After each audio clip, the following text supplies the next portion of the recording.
Yo le voy a pasar la diapositiva correspondiente y van a traducirla. Las exposiciones son de 15 minutos, así que tiene que ser todo al grano nada más.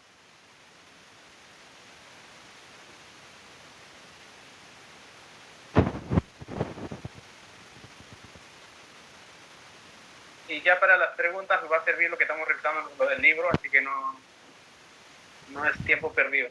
Estamos bien con eso.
Recording in progress.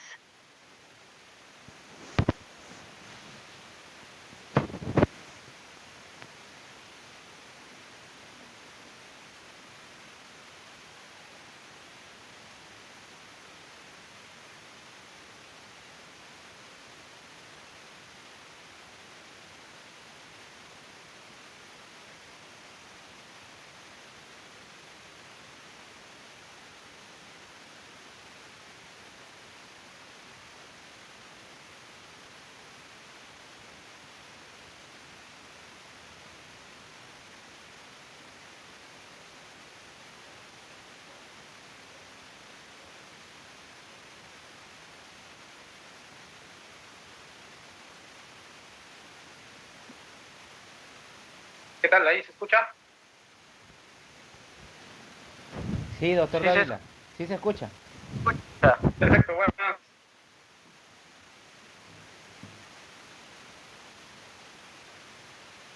El día de hoy vamos a revisar sobre el ultrasonido oftálmico y neurológico para cuidados neurocríticos pediátricos y neonatales. Dentro de los objetivos principales tenemos, en primer lugar, revisar el equipo y las modalidades requeridas para realizar con seguridad la ecografía ocular en pacientes pediátricos. Otro objetivo importante es describir imágenes y técnicas apropiadas para medir el diámetro de la vaina del nervio óptico con ultrasonido ocular. Como tercer objetivo es describir las imágenes y las técnicas de ultrasonido ocular apropiadas para evaluar la respuesta pupilar a la luz. Y finalmente, describir las imágenes apropiadas y las técnicas de ultrasonido para un examen completo de retina que evalúa tanto desprendimiento de retina, la hemorragia vítrea, el desprendimiento vítreo y las lesiones retinianas asociadas sobre todo a traumatismo craneal por abuso, que debemos diferenciar de lo que es trauma cráneoencefálico, unas lesiones típicas que vamos a ver más adelante. Entonces, respecto al ultrasonido oftálmico y neurológico, el ultrasonido ocular se puede realizar de manera segura, en realidad con cualquier máquina de ultrasonido. Algunas de estas tienen la opción de colocar modo de seguridad oftálmica, es decir, modificar la potencia, sobre todo disminuir el índice mecánico y el otro el índice térmico. Si no se cuenta con estos equipos con este modo de seguridad oftálmica, manualmente también se puede reducir estos índices para evitar lesiones y estar en unos rangos de seguridad.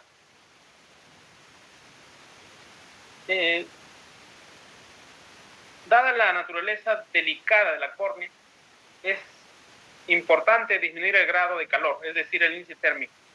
Y por otro lado, también el grado de vibración. El grado de vibración se relaciona con el índice mecánico. Todos estos son resultados de las ondas ultrasónicas. Recuerden que las ondas ultrasónicas son energía mecánica, ¿no? que viaja a través de un medio.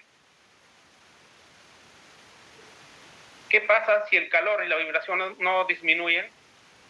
Finalmente la córnea puede resultar lesionada. Hay bastante bibliografía respecto a eso. Entonces es importante esto de reducir tanto el índice mecánico y también el índice térmico. Por lo tanto, nosotros debemos proporcionar instrucciones sobre cómo disminuir manualmente esta potencia, por lo menos debajo del 30% del índice mecánico, es decir, por debajo de 0,23 el índice mecánico, y el índice térmico por debajo de 1. Entonces, un modo de seguridad oftálmica, si está disponible en la máquina de ultrasonido, cuando nosotros colocamos el preset de examen de oftálmico, automáticamente disminuye tanto el índice térmico como el índice mecánico.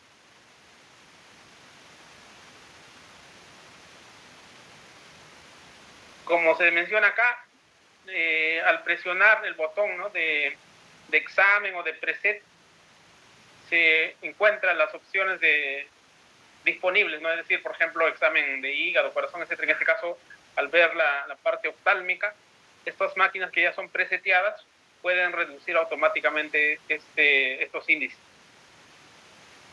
Y si no, podemos usar el preset de partes pequeñas, superficiales, etcétera, etcétera.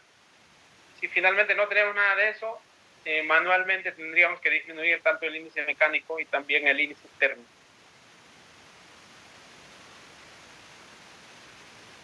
Probablemente esto nos pregunten, así que en las máquinas, en cuanto contamos las máquinas de la mano, hay que practicar eso de disminuir estos índices. La idea es disminuir la posible lesión de la córnea durante la ecografía ocular. Por lo tanto, se debe limitar la duración del examen lo más rápido posible, especialmente cuando se usa el flujo Doppler, ¿no? A través de la ventana ocular. Dada esta naturaleza frágil de la córnea, lo pone en riesgo de la lesión térmica cuando los exámenes son prolongados, ¿no?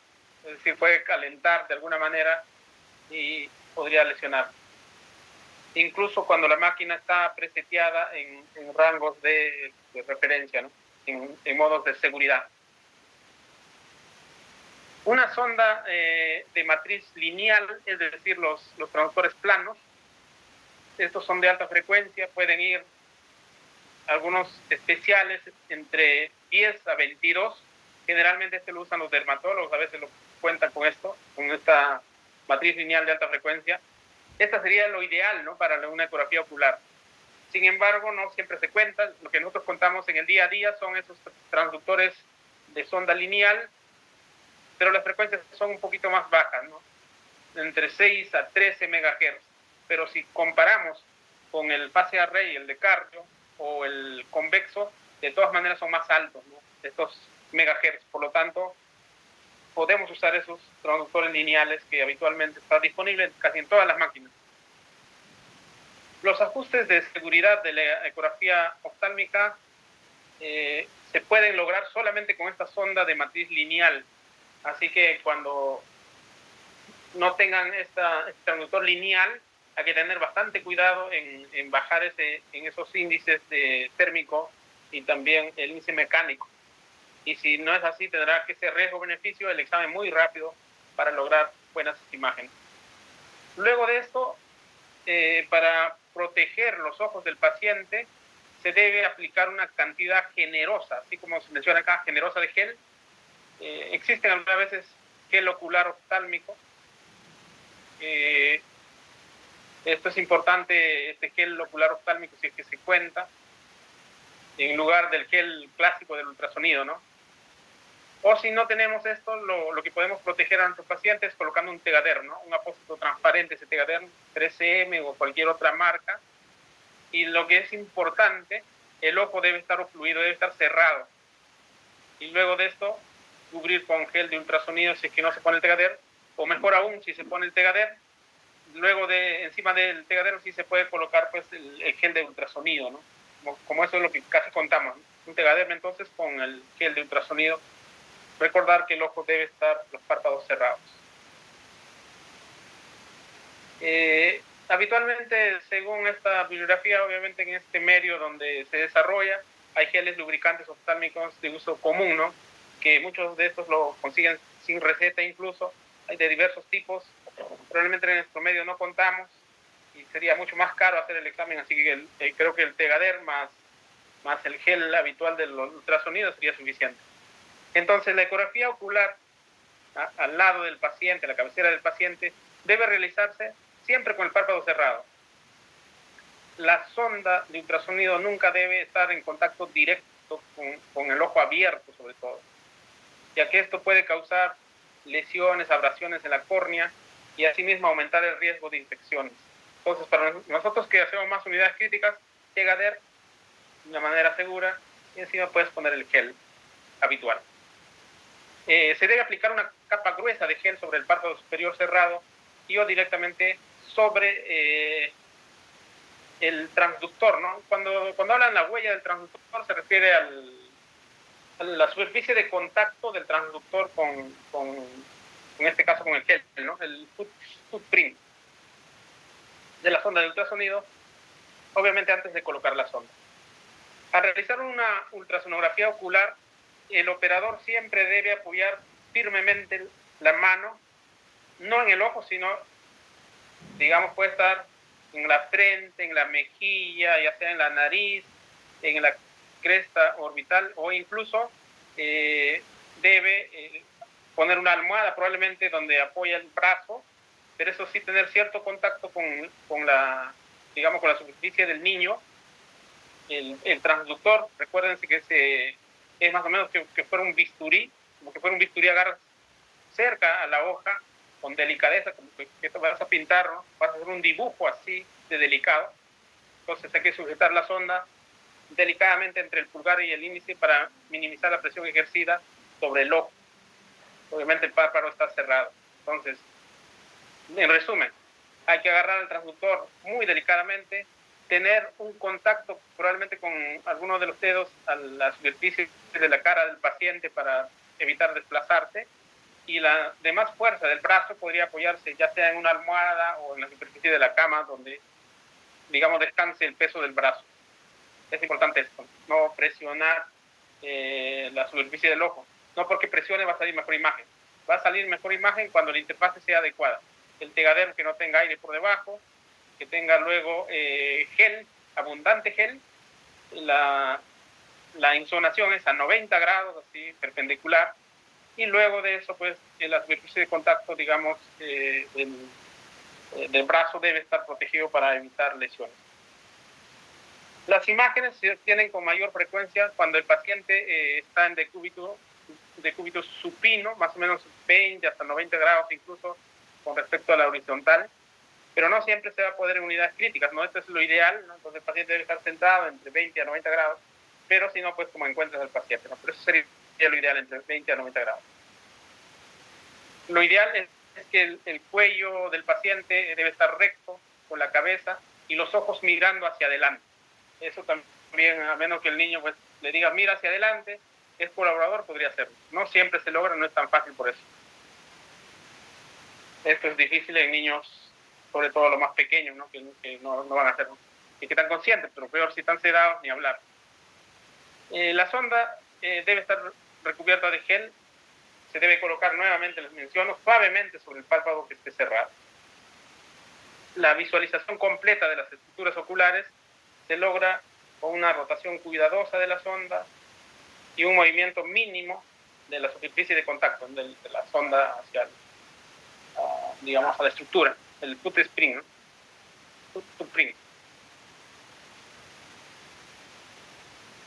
Nunca se debe realizar una ecografía ocular si existe la preocupación de un trauma ocular penetrante o directo.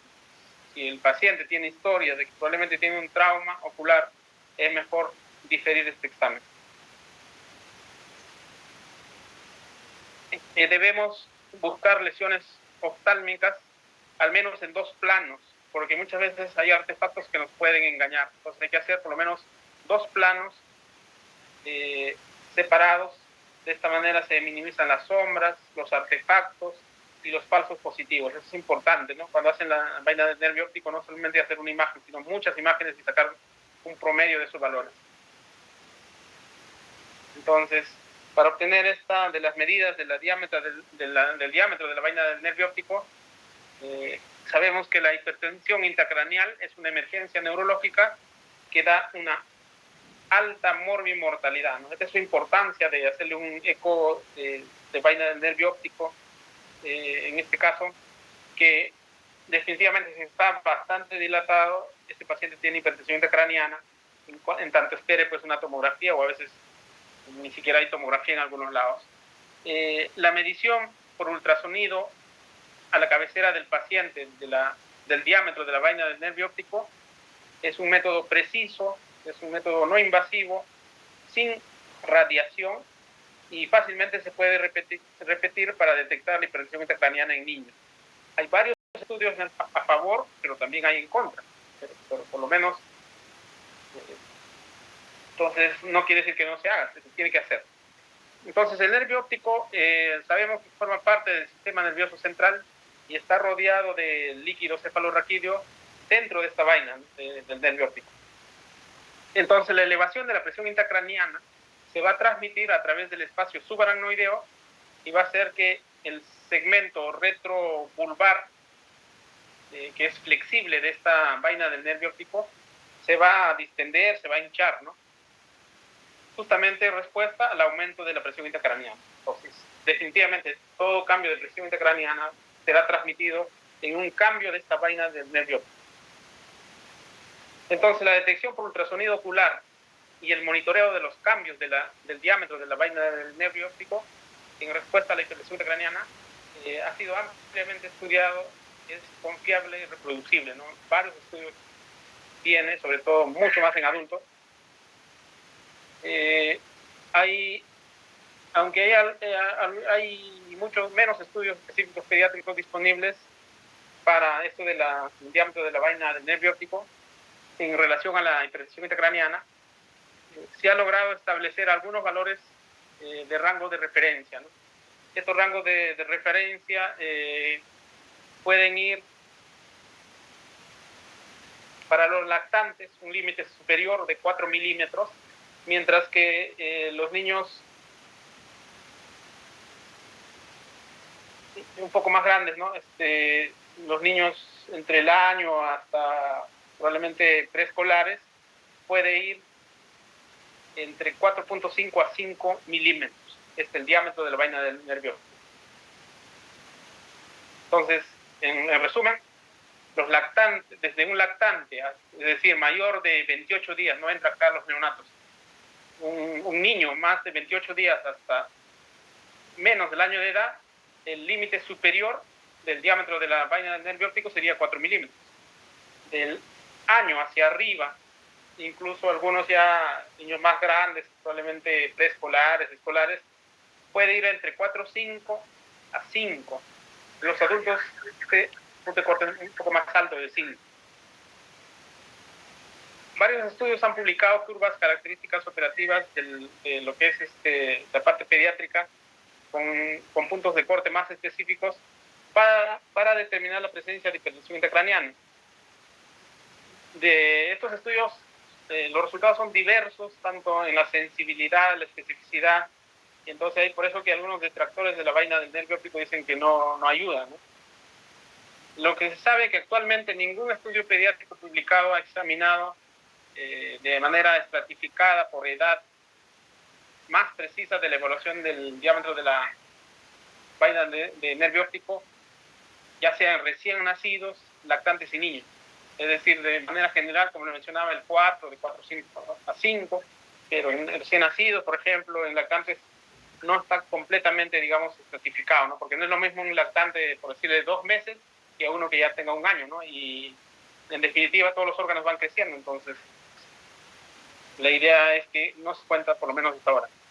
De manera que se ha sugerido que una fontanela abierta podría afectar la lectura precisa de estas mediciones del diámetro de la vaina del nervio óptico. Sin embargo, ningún estudio publicado hasta el momento ha podido investigar esta posibilidad, ¿no? Se cree entonces que podría afectarse, pero como les menciono, no hay un estudio preciso hasta el momento. Entonces, respecto a la medición del diámetro de la vaina del nervio óptico, las mediciones se obtienen más fácilmente cuando el paciente está acostado en decúbito supino con la línea media de la cabeza elevada entre 30 a 90 grados, idealmente mirando hacia el frente. No siempre se consigue, pero eso sería lo ideal. Sin embargo, las mediciones del diámetro de la vaina del nervio óptico se pueden obtener desde cualquier posición del paciente y sobre todo si se puede, pues fácilmente acceder a las órbitas con esta sonda lineal de ultrasonido. Es importante tener en cuenta que se debe limpiar la sonda el transductor, ¿no?, de alta frecuencia. Asimismo es importante usar el gel oftálmico, y si no contamos con este gel oftálmico especial, como ya hemos dicho, podría ser Tegader. Luego ponemos encima de esto gel de ultrasonido. No olviden, el ojo debe estar cerrado. La máquina de ultrasonido debe colocarse al inicio en un modo 2D. Este modo 2D también saben que se llama modo B de brillo, de escala de grises. Entonces, modo 2D o B de brillo, de grises. Con ajuste de seguridad oftálmica, como se mencionó, y debe configurarse asimismo una profundidad entre 2.5 a 3.5 centímetros. Mucho dependerá pues del tamaño del niño, pero es un promedio, ¿no?, entre 2.5 a 3.5 centímetros. Esto dependiendo del tamaño de la órbita del niño. Este es importante, este concepto. El operador debe anclar de forma segura la mano que sujeta la sonda en la mejilla, ya sea en la frente o en la nariz, es decir, el apoyo, como un punto de apoyo para que no se desplace y tampoco ejerce mucha presión, ¿no?, sobre el paciente. Y recuerda agarrar pues el transductor como si fuera una hoja de bisturí, ¿no? La sonda de ultrasonido, vamos a ver en el gráfico más adelante, se coloca suavemente en la línea media en posición sagital, o puede ser en una posición transversa en el párpado superior, que debe estar cerrado, nuevamente sin ejercer presión sobre esta estructura.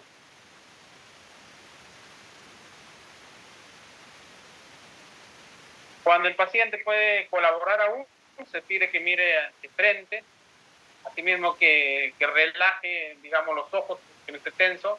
Sin embargo, si no es posible esto de relajar los ojos, debemos buscar, ¿no?, hacer el examen de una manera de sección transversal,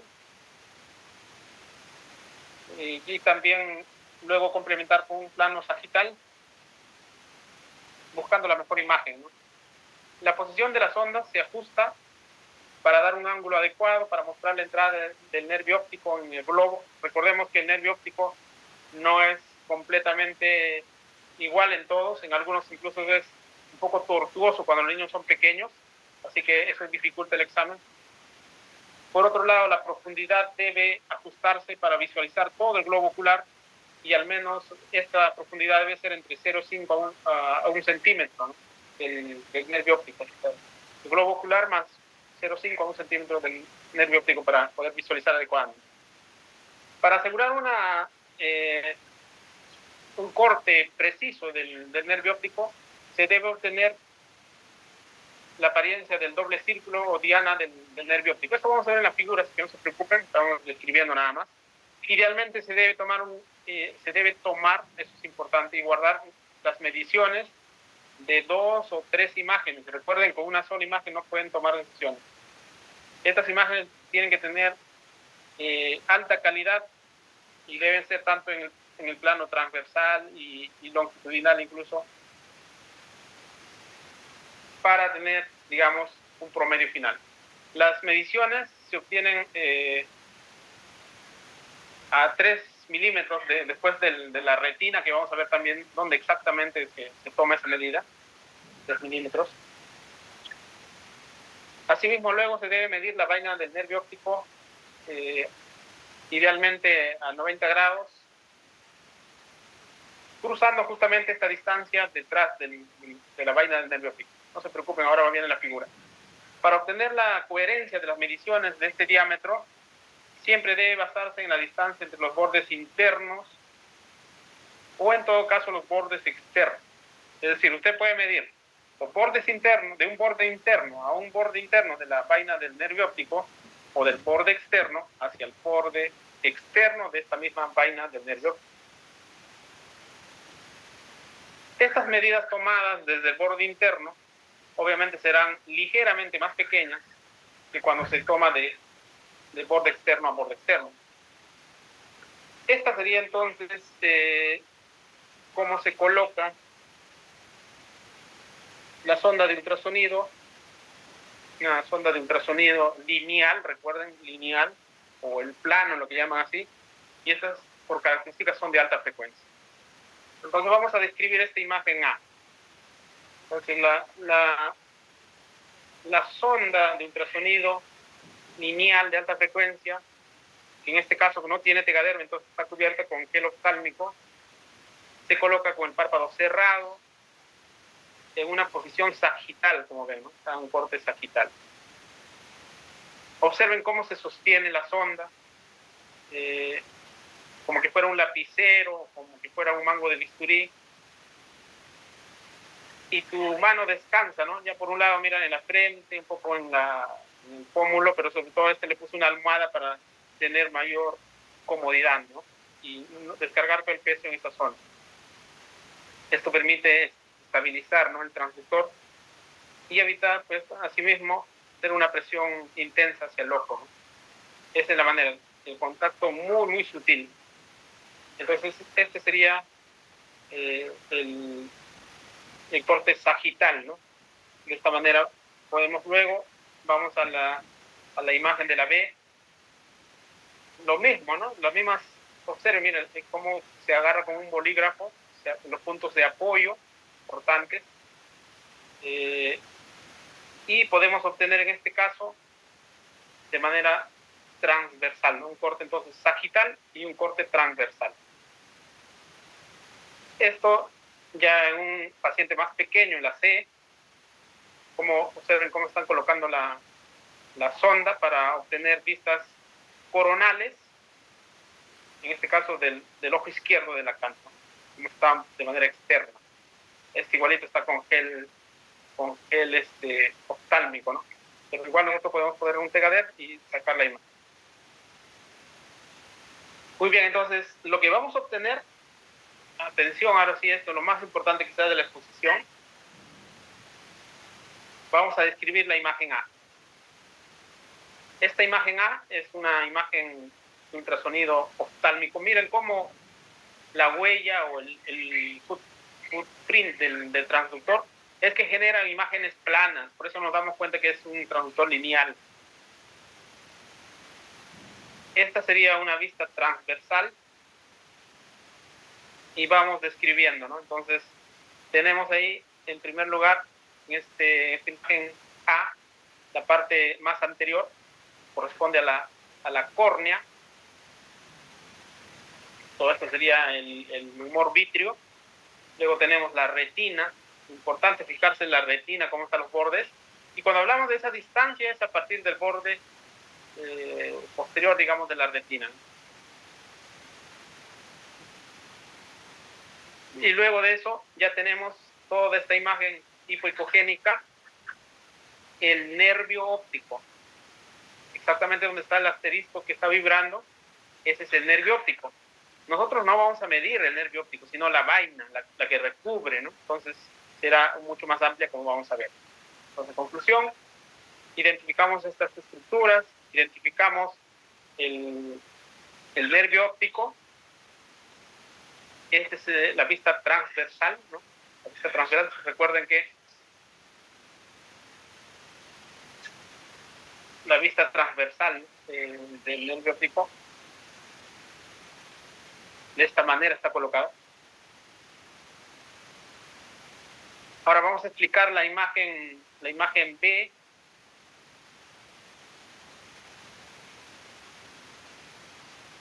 Esta imagen B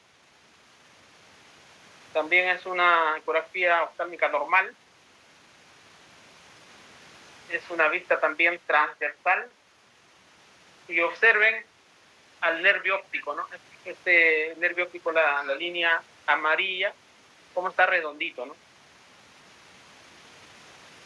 De una manera circular el nervio óptico, no se confundan con la vaina es la que recubre entonces el nervio óptico.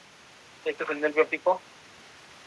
Y la vaina sería pues estos corchetes rosados, ¿no? Que están recubriendo al nervio óptico. Vamos analizando ahora la imagen C. La imagen C. Ahí observamos el nervio óptico, en estos puntitos entrecortados, y cómo se delimita respecto a la vaina, ¿no? Que lo recubre finalmente, es la vaina del nervio óptico. Ahora ya, en este corte de sección transversal, vamos a hacer la medida. Y atención a esto, porque acá se cometen muchos errores y realmente es ser muy exigente en este caso. Entonces, el corte D, igual tenemos un corte transversal. Ya hemos identificado que sería la retina. Y observen, del borde de la línea de la retina se traza 3 milímetros. Esta distancia de 3 milímetros, exactamente ahí de 3 milímetros. Ahora esto hay discusión, ¿no? Pero por lo menos la técnica clásica es 3 milímetros, ahí está. Y luego de eso, identificamos los bordes, ya sea internos o externos, de la vaina, de la vaina del nervio óptico. Y lo que vamos a hacer de manera perpendicular. A veces he visto que hacen una medida en este sentido, así. No, perpendicular. Observen 90 grados. Y esa distancia sería el diámetro de la vaina del nervio óptico. En este caso dio 0,43 centímetros o 4,3 milímetros. Ya dependiendo de la edad del paciente, veremos si es adecuado o no. Pero esa es la manera de hacer.